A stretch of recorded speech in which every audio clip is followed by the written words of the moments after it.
ಪುನೀತ್ ಕೆರಳು ಭಯನೇ ಆಗಲ್ವಾ ಅಂತ. ನನಗೇನ್ ಭಯ? ಸಾವಿನಿಗಿಂತ ಮೇಲೆ ಏನಾಗ್ಬೋದು?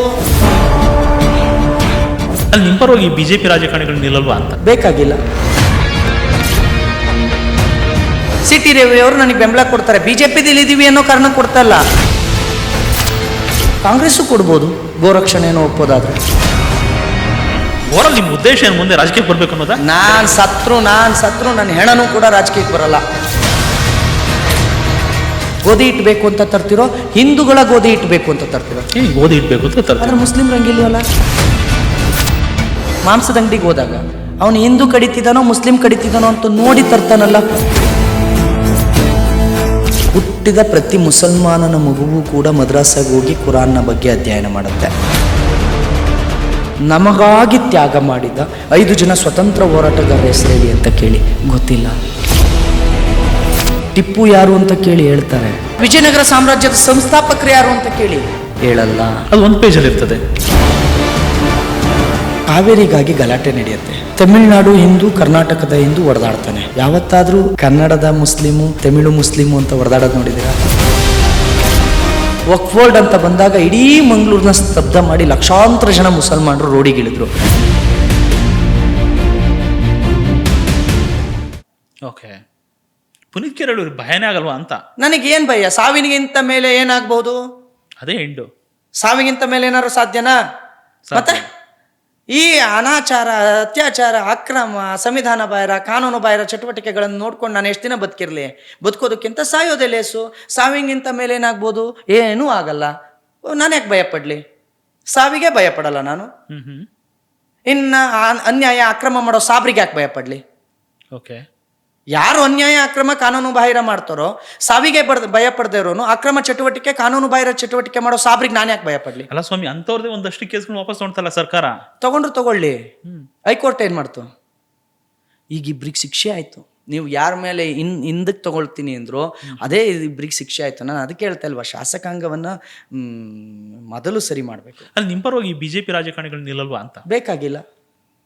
ಅವ್ರ ಪರವಾಗಿ ನೀವು ಒಂದಷ್ಟು ಕೆಲಸಗಳು ಮಾಡ್ತೀರಾ. ಅವ್ರ ಪರವಾಗಿ ನಾನು ಎಲ್ಲೂ ಮಾಡಿಲ್ಲ. ಧರ್ಮದ ಪರವಾಗಿ ನಾನು ಮಾಡಿದ್ದೀನಿ. ಓವರಾಲ್ ನಿಮ್ಮ ಉದ್ದೇಶ ಏನು, ಮುಂದೆ ರಾಜಕೀಯಕ್ಕೆ ಬರ್ಬೇಕು ಅನ್ನೋದಾ? ನಾನು ಸತ್ರು ನನ್ನ ಹೆಣನೂ ಕೂಡ ರಾಜಕೀಯಕ್ಕೆ ಬರಲ್ಲ. ಇದು ನಾನು ಮತ್ತೆ ಹೇಳ್ತೇನೆ ಮಂಜಣ್ಣ, ಸತ್ಯ. ನಾನು ಜೀವಂತವಾಗಿರುವವರೆಗೂ ಕೂಡ ನೀವು ನನ್ನನ್ನು ನೋಡ್ಬೋದು. ಸತ್ಮೇಲೆ ನನ್ನ ಹೆಣನೂ ರಾಜಕೀಯ ಮಾಡಬಾರ್ದು ಅಂತ ಬದುಕಿರೋನು ನಾನು ರಾಜಕೀಯಕ್ಕೆ ಬರಲ್ಲ. ನಾನು MLA ಆಗಲ್ಲ. ಹೋರಾಟಗಾರರ ಮೊದಲ ಸ್ಟೆಪ್ಪೇ ಇದು, ಆ ಕೊನೆಯ ಸ್ಟೆಪ್ಪೇನೆ ರಾಜಕಾರಣ ಅಂತ ಅನ್ನೋ ತರ ಇದೆ. ಒಂದಷ್ಟು ಹೋರಾಟಗಾರರು ಯಾವುದೇ ರಾಜಕಾರಣಿ ಮನೆಗೆ ಹೋಗಿಲ್ಲ. ನೀವು ನಂಬಬೇಕು, ಇದನ್ನ ನಂಬಲೇಬೇಕು. ಯಾವುದೇ ರಾಜಕಾರಣಿ ಮನೆಗೆ ನಾನು ಹೋಗಲ್ಲ. ರಾಜಕಾರಣಿಗಳು ನನ್ನ ಜೊತೆಗೆ ಬರ್ತಾರೆ, ಅವ್ರಿಗೆ ನನ್ನ ಮೇಲೆ ಪ್ರೀತಿ ಇದೆ, ನನ್ನ ಮೇಲೆ ಗೌರವ ಇದೆ. ಯಾಕೆ ಅಂದ್ರೆ ಅವರು ನನ್ನ ಸಿದ್ಧಾಂತವನ್ನು ಒಪ್ತಾರೆ, ಆ ಕಾರಣಕ್ಕೆ ಬರ್ತಾರೆ. ಅವ್ರನ್ನ ಬರಬೇಡಿ ಅನ್ನಕ್ಕಾಗತ್ತಾ?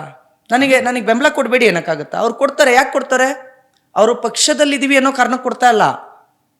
ಸಿಟಿ ರವಿ ಅವರು ನನಗೆ ಬೆಂಬಲ ಕೊಡ್ತಾರೆ, ಬಿಜೆಪಿದಲ್ಲಿ ಇದೀವಿ ಅನ್ನೋ ಕಾರಣ ಕೊಡ್ತಾ ಇಲ್ಲ. ವೈಯಕ್ತಿಕವಾಗಿ ಅವರಿಗೆ ಈ ಸಿದ್ಧಾಂತ ಒಪ್ಪಿದ್ದಾರೆ, ಈ ಸಿದ್ಧಾಂತದಲ್ಲಿ ಇದ್ದಾರೆ, ಅದಕ್ಕೆ ಸಿಟಿ ರವಿ ಅವರು ನನ್ನ ಜೊತೆಗೆ ನಿಂತ್ಕೊಳ್ತಾರೆ. ಪ್ರತಾಪ್ ಸಿಂಹ ಅವರು ಬಿಜೆಪಿಲಿ ಇದೀವಿ ಅನ್ನೋ ಕಾರಣಕ್ಕೆ ಪುನೀತ್ ಕೆರಳಿಗೆ ಬೆಂಬಲ ಕೊಡ್ತಾ ಇಲ್ಲ. ವೈಯಕ್ತಿಕವಾಗಿ ಹಿಂದುತ್ವವನ್ನ, ರಾಷ್ಟ್ರೀಯತೆಯನ್ನು ಒಪ್ಪಿದ್ದಾರೆ, ಅದಕ್ಕೆ ಬೆಂಬಲ ಕೊಡ್ತಾ ಇದ್ದಾರೆ. ವಿಜೇಂದ್ರ ಅವರು ಬಿಜೆಪಿಲಿ ಇದೀವಿ, ನಾನು ರಾಜ್ಯಾಧ್ಯಕ್ಷ ಅನ್ನೋ ಕಾರಣಕ್ಕೆ ಪುನೀತ್ ಕೆರಳಿಗೆ ಬೆಂಬಲ ಕೊಟ್ಟಿಲ್ಲ. ಈ ಸಿದ್ಧಾಂತವನ್ನು ಒಪ್ಪಿದ್ದಾರೆ, ಅದಕ್ಕೆ ಕೊಡ್ತೀವಿ. ಬಿಜೆಪಿ ಕೂಡ ನನಗೆ ಬೆಂಬಲ ಕೊಡ್ತಾ ಇದೆ. ಯಾಕೆಂದ್ರೆ ಅವರು ಸಿದ್ಧಾಂತವನ್ನು ಅಳವಡಿಸ್ಕೊಂಡಿದ್ದಾರೆ, ಅದಕ್ಕಾಗಿ ಕೊಡ್ತಿದ್ದಾರೆ.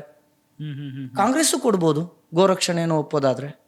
ಓಕೆ, ಕಾಂಗ್ರೆಸ್ನ ಅನೇಕ MLAಗಳು ನನಗೆ ಫೋನ್ ಮಾಡ್ತಾರೆ, ಪುನೀತ್ರೆ ರೆಕಾರ್ಡ್ ಮಾಡ್ಕೋಬೇಡ್ರಿ, ನಿಮ್ಮ ಜೊತೆಗೆ ನಾವು ಇದೀವ್ರಿ, ಹೋರಾಟ ಮುಂದುವರಿಸ್ರಿ, ಗೋವನ್ನ ಕೊಂದು ತಿನ್ನೋದನ್ನ ನಾವು ಯಾವತ್ತೂ ಒಪ್ಪೋದಿಲ್ರಿ ಅಂತ ಅನೇಕರು ಹೇಳ್ತಾರೆ. ಅವರು ರಾಜಕೀಯ ಕಾರಣಕ್ಕಲ್ಲಿದ್ದಾರೆ, ಕರೆಕ್ಟ್. ಸೈದ್ಧಾಂತಿಕವಾಗಿ ನನ್ನ ಜೊತೆಗಿದ್ದಾರೆ. JDSನ ಅನೇಕ ನಾಯಕರು ನನ್ನ ಜೊತೆಗಿದ್ದಾರೆ. ಇವಾಗ ಏನ್ ಮಾಡೋಣ ಹೇಳಿ? ಏನಂದ್ರೆ ಈಗಾಗಲೇ ಧರ್ಮದ ಆಧಾರದಲ್ಲೇ ದೇಶ 3 ಭಾಗ ಆಗಿ 3 ದೇಶ ಆಗಿದೆ. ಇವಾಗ ಇರೋದೊಂದು ಭಾರತ, ಆ ಭಾರತ ಇನ್ನೊಂದು ಭಾಗ ಅಂತೂ ಮಾಡೋಕ್ಕಾಗಲ್ಲ. ಈಗ ಭಾರತ ಹೇಗಿರ್ಬೇಕು ಅಂತೀರಿ ನೀವು? ಅಲ್ಲ, ಅದೇ ಹೇಳ್ತಾ ಇದೀನಿ. ಈಗ ನಾವು ಇರೋ ಮುಸ್ಲಿಮರನ್ನ ಸೇರಿಸ್ಕೊಂಡು ಇನ್ನೊಂದು ದೇಶ ಮಾಡ್ಬೇಕಾಗ್ತದೆ. ನಾನು ಮುಸಲ್ಮಾನರನ್ನ ಭಾರತ ಹೋಗಿ ಅಂತ ನಾನು ಹೇಳಲ್ವಲ್ಲ. ನಾನು ಹೇಳ್ತಾ ಇರೋದು ಈಗ ಒಗ್ಗಟ್ಟಾಗಿ ಅಥವಾ ಹೊಂದ್ಕೊಂಡು ಹೊಂದಾಣಿಕೆ ಮಾಡ್ಕೊಳ್ದೆ ಬದುಕದೆ ಬೇರೆ ದಾರಿ ಏನಿದೆ ಅಂತ. ಒಗ್ಗಟ್ಟು ಅಂದ್ರೆ ಏನು? ಹೊಂದಾಣಿಕೆ ಮಾಡೋದಂತ. ಹೊಂದಾಣಿಕೆ, ಪ್ರತ್ಯೇಕತೆ ಬಯಸ್ತಾ ಇರೋದು ಯಾರು? ಮುಸಲ್ಮಾನರು. ಕೇರಳದಲ್ಲಿ 80% ನಾವಿದೀವಿ ಅನ್ನೋ ಕಾರಣಕ್ಕೆ ಒಂದು ಜಿಲ್ಲೆಗೆ ಹಿಂದೂ IASನ ಬೇಡ ಅಂತ ವಾಪಸ್ ಕಳಿಸ್ತವ್ರು ಯಾರು? ಒಬ್ಬ DC ಹಿಂದೂ ಅನ್ನೋ ಕಾರಣಕ್ಕೆ ವಾಪಸ್ ಕಳಿಸಿದ್ಯಾರು? ನಾನಾ ಮುಸಲ್ಮಾನ್ರ? ಇಲ್ಲಿ ನಾವು 80% ಮುಸಲ್ಮಾನರಿದ್ರೂ ಇಲ್ಲಿ ನಾವು 80% ಹಿಂದೂಗಳಿದ್ರೂ ಕೂಡ ಮುಸ್ಲಿಂ ಅಧಿಕಾರಿನ ಪ್ರೀತಿಯಿಂದ ನಡೆಸ್ಕೊಂತೀವಲ್ಲ. ಅದು ಸಾಧ್ಯ ಇದೆ. ಅದು 95% ಹಿಂದೂಗಳಿದ್ದಾಗಲೂ ಟಿಪ್ಪು ಸುಲ್ತಾನ್ ಅನ್ನೋನೊಬ್ಬನ ಆಡಳಿತದಲ್ಲಿ ಬಿಟ್ಕೊಂಡಂಥ ರಾಷ್ಟ್ರ ನಂದು. ನಾವು ಎಲ್ಲವನ್ನು ಮತದ ಆಧಾರದಲ್ಲಿ ನೋಡಲಿಲ್ಲ. ಆದರೆ ಅಧಿಕಾರದಲ್ಲಿದ್ದ ಟಿಪ್ಪು ಮತಾಂಧತೆಯನ್ನು ಮೆರೆದ. ಅದನ್ನು ನಾವು ಹೇಳ್ತಾ ಇದ್ದೀವಿ. ಈಗಲೂ ಕೂಡ ನಾನು ಹೇಳ್ತೀನಿ, ಪ್ರತ್ಯೇಕತೆಯನ್ನು ಬಯಸಿದ್ ನಾವಲ್ಲ. ನಾವು ಯಾವತ್ತಾರು ಸ್ವಸ್ತಿಕ್ಕಿರೋ ಆಹಾರವನ್ನು ತಗೊಂತೀವಿ ಅಂತ ಹೇಳಿದೀವ? ನೀವು ಯಾವತ್ತಾರು ಹೋದಾಗ ಗೋಧಿ ಇಟ್ಬೇಕು ಅಂತ ತರ್ತಿರೋ, ಹಿಂದೂಗಳ ಗೋಧಿ ಇಟ್ಬೇಕು ಅಂತ ತರ್ತಿರೋ? ಗೋಧಿ ಇಟ್ಬೇಕು ಅಂತ. ಆದ್ರೆ ಮುಸ್ಲಿಮ್ರಂಗಿಲ್ವಲ್ಲ. ಮುಸಲ್ಮಾನರ ಗೋಧಿ ಇಟ್ಬೇಕು ಅಂತಾನೆ ಮುಸ್ಲಿಂ ಹಲಾಲ್ ಸರ್ಟಿಫಿಕೇಶನ್ ಇರ್ತಕ್ಕಂಥ ಗೋಧಿ ಇಟ್ಟು ಬರ್ತಾರಲ್ಲ. ಇದಕ್ಕೆ ಯಾಕೆ ನೀವು ಇದನ್ನ ಏಕತೆ, ಇದನ್ನ ವಿವಿಧತೆಯಲ್ಲಿ ಏಕತೆ ಅಂತೀರಾ ನೀವು? ಇದನ್ನ ಒಬ್ಬ ಮುಸ್ಲಿಂ ಮಾಂಸದ ಅಂಗಡಿಗೆ ಹೋದಾಗ ಅವನು ಹಿಂದೂ ಕಡಿತಿದ್ದಾನೋ ಮುಸ್ಲಿಂ ಕಡಿತಿದ್ದಾನೋ ಅಂತ ನೋಡಿ ತರ್ತಾನಲ್ಲ. ಇದನ್ನ ಏಕತೆ ಅಂತ ಕರಿತೀರಾ? ಇದನ್ನ ವಿವಿಧತೆ ಅಂತ ಕರಿತೀರಾ? ಇದನ್ನ ಜಾತ್ಯತೀತತೆ ಅಂತ ಕರಿತೀರಾ? ಮುಸ್ಲಿಂ ಊಟಕ್ಕೆ ಹೋಗ್ಬೇಕಾದ್ರೆ ಇದು ಮುಸಲ್ಮಾನರು ಹೋಟ್ಲಾ, ಹಿಂದೂ ಹೋಟ್ಲಾ, ಇದು ಹಲಾಲ್ ಹೋಟ್ಲಾ ಅಂತ ನೋಡಿ ಹೋಗ್ತಾನಲ್ಲ, ಇದನ್ನ ವಿವಿಧತೆ ಅಂತ ಕರಿತೀರಾ? ಜಾತ್ಯತೀತತೆ ಹಿಂದೂಗಳಿಗೆ ಮಾತ್ರ, ಅವ್ರಿಗೆ ಅನ್ವಯಿಸಲ್ಲ. ನಾನು ಅದನ್ನೇ ಕೇಳ್ತಾ ಇದ್ದೀನಿ. ನಿಮ್ಮ ಮೂಲಕ ನಾನು ಎಲ್ರಿಗೂ ಕೇಳ್ತಿದ್ದೀನಿ. ನೀವು ಜಾತ್ಯತೀತತೆ, ಅಹಿಂದ ಇದನ್ನೆಲ್ಲ ಹೇಳ್ತಿರಲ್ಲ. ಮಾರಮ್ಮನಿಗೆ ಬಲಿ ಕೊಟ್ಟಾಗ ಹಿಂದೂಗಳು ಕುರಿಯನ್ನು ಮಾರಮ್ಮನ ಜಾತ್ರೆ ಮಾಡಿ ಕುರಿ ಮಾಂಸ ಬಾಡೂಟವನ್ನು ಮಾಡಿದಾಗ ಒಬ್ಬ ಮುಸಲ್ಮಾನ್ ಬಂದು ತಿನ್ನಲ್ಲ. ಅದೇ ಇಫ್ತಿಯಾರ್ ಕೂಟ ಮಾಡಿದಾಗ ಎಲ್ಲ ಹಿಂದೂಗಳು ಹೋಗಿ ತಿಂತೀರಿ. ಹಾಗಾದ್ರೆ ಹಿಂದೂಗಳು ಜಾತ್ಯತೀತರೋ ಮುಸಲ್ಮಾನರು ಜಾತ್ಯತೀತರೋ? ಜಾತ್ಯತೀತ ಹಿಂದೂಗಳಿಗೆ ಮಾತ್ರ. ಅದೇ ಯಾಕೆ ಆಗಲ್ಲ? ಹಾಗಾದ್ರೆ ಹಿಂದೂಗಳು ಜಾತ್ಯತೀತರಲ್ವಾ? ಈಗ ಹಿಂದೂ ರಾಷ್ಟ್ರವಾಗಿದ್ರೆ ಮಾತ್ರ ಭಾರತ ಜಾತ್ಯತೀತವಾಗಿರುತ್ತೆ. ನೀವು ಜಾತ್ಯತೀತತೆ ಒಪ್ತೀರಾ, ಅದಕ್ಕೆ ನಿಮ್ಗೆ ಅನ್ವಯ ಆಗುತ್ತೆ. ಅವ್ರು ಒಪ್ಪಲ್ಲ, ಅದಕ್ಕೆ ಅನ್ವಯ ಆಗಲ್ಲ. ನಾನು ಅದೇ ಕಾರಣಕ್ಕೆ ಭಾರತವನ್ನು ಹಿಂದೂ ರಾಷ್ಟ್ರ ಮಾಡಿ, ಯಾಕೆಂದ್ರೆ ಹಿಂದೂಗಳು ಜಾತ್ಯತೀತತೆ ಕಳಿಸ್ತೀರಿ ಸ್ವಾಮಿ. ಅವ್ರು ಇರ್ಲಿ, ನಾವು ಒಪ್ತೀವಿ. ಇಸ್ಲಾಂ ರಾಷ್ಟ್ರದಲ್ಲಿ ನಾವಿರ್ಲಿಕ್ಕೆ ಸಾಧ್ಯ ಇಲ್ಲ, ಯಾಕೆಂದ್ರೆ ಅಲ್ಲಿ ಜಾತ್ಯತೀತತೆ ಇರಲ್ಲ. ಹಿಂದೂ ರಾಷ್ಟ್ರದಲ್ಲಿ ಮುಸಲ್ಮಾನರು ಇರ್ಬೋದು, ಯಾಕೆಂದ್ರೆ ಹಿಂದೂಗಳು ಜಾತ್ಯತೀತತೆಯನ್ನು ಒಪ್ತೀವಿ. ಅಲ್ಲ, ನಿಮ್ಮ ಪರಿಸ್ಥಿತಿ ನೋಡಿದ್ರೆ ಆತಂಕ ಆಗುತ್ತೆ. ಯಾಕೆಂದ್ರೆ ಅವರ ಜನಸಂಖ್ಯೆ ಯಾವ ಸ್ಪೀಡಲ್ಲಿ ಬೆಳೀತಾ ಇದೆ ಅಂದ್ರೆ ನೀವು ಯಾವಾಗ ಅಲ್ಪಸಂಖ್ಯಾತರ ಆಗ್ಬಿಡ್ತೀರೋ ಅಂತ. ನಾನು ಈಗಲೂ ಹೇಳ್ತೀನಿ, ಸಂಖ್ಯೆಯಿಂದ ಭಾರತವನ್ನೇನಾದರೂ ತಮ್ಮ ತೆಕ್ಕೆಗೆ ತೆಗೆದುಕೊಳ್ಳಬಹುದು ಅಂತ ಇಸ್ಲಾಂನ ಸಂಸ್ಥೆಗಳು, ಜಿಹಾದ್ನ ಸಂಸ್ಥೆಗಳು ಅಂದ್ಕೊಂಡಿದ್ರೆ ಸಂಖ್ಯೆಯ ಕಾರಣಕ್ಕೆ ಭಾರತವನ್ನು ಇಸ್ಲಾಮೀಕರಣ ಮಾಡಲಿಕ್ಕೆ ಸಾಧ್ಯ ಇಲ್ಲ. ಅದು ನಿಮ್ಮದು ಬಹಳ ದೊಡ್ಡ ಒಂದು ಪೊಳ್ಳು ಕತೆ ಮತ್ತು ಅದೊಂದು ವ್ಯರ್ಥ ಪ್ರಯತ್ನ, ಭ್ರಮೆ ಅದೊಂದು. ಯಾಕೆಂತ ಅಂದರೆ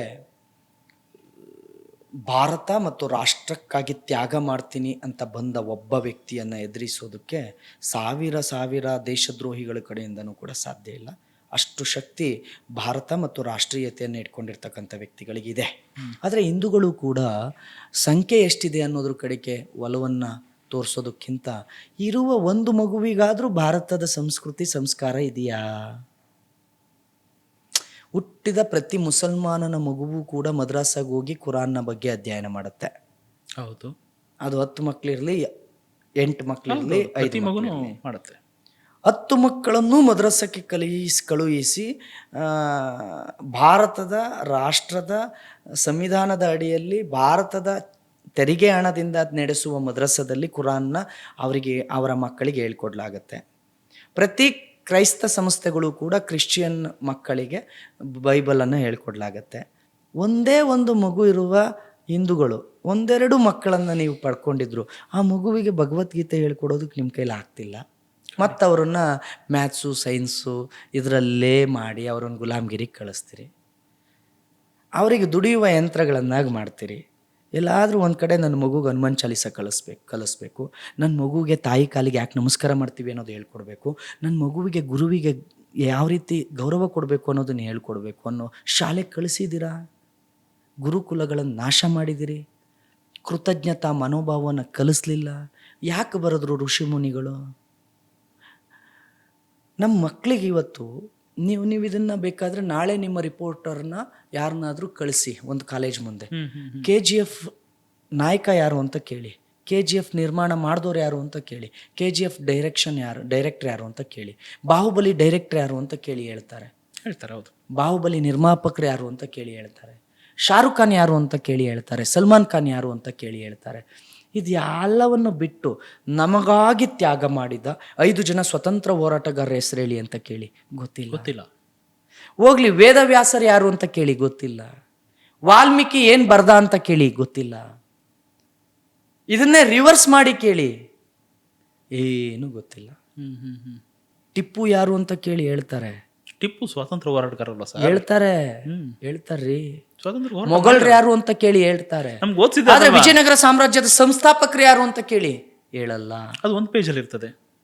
ನಿಮ್ಗೆ ಅರ್ಧ ಬುಕ್ಕು ನಿಮಗೆ ಮೊಘಲರ ಇತಿಹಾಸ ಇರ್ತದೆ. ಮತ್ತೆ ಬದಲಾಗಬೇಕಾಗಿರೋದು ಪೋಷಕರು. ಯಾವುದನ್ನು ಕಲಿಸ್ಬೇಕು?